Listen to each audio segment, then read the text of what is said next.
பஞ்சபூத ஸ்தலங்களில் ஆகாய ஸ்தலமான சிதம்பரத்தில் ஆருத்ரா தரிசனம் நடைபெற்றதனுடைய மூல கதை என்னென்னா, பதஞ்சலி ரிஷி எல்லாருக்கும் தெரியும்.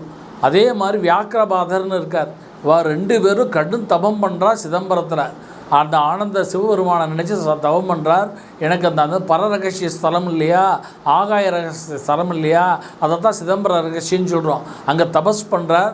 அவளுடைய தபத்தினுடைய பலனை மிச்சு இறைவன் காட்சி கொடுக்குறார். அப்போ காட்சி கொடுக்கும்போது அவள் கேட்குறான், நீ இந்த பிரபஞ்ச வடிவத்தில் நீ எனக்கு காட்சி கொடுக்கணுங்கிறார். அப்போ அந்த பிரபஞ்ச வடிவத்தில் அவளுக்கு அந்த கோல்டன் ரெட், அந்த தங்க ஒளிமயமான ஒரு சிகப்பும் கோல்டன் கலந்தால் என்ன ஒளி இருக்கோ அந்த ஒரு ஒளி பிளம்பாக அந்த இறைவன் அந்த ஆனந்த தாண்டவம் அவளுக்கு அந்த பிரபஞ்ச நடனத்தை அமைக்கிறார்.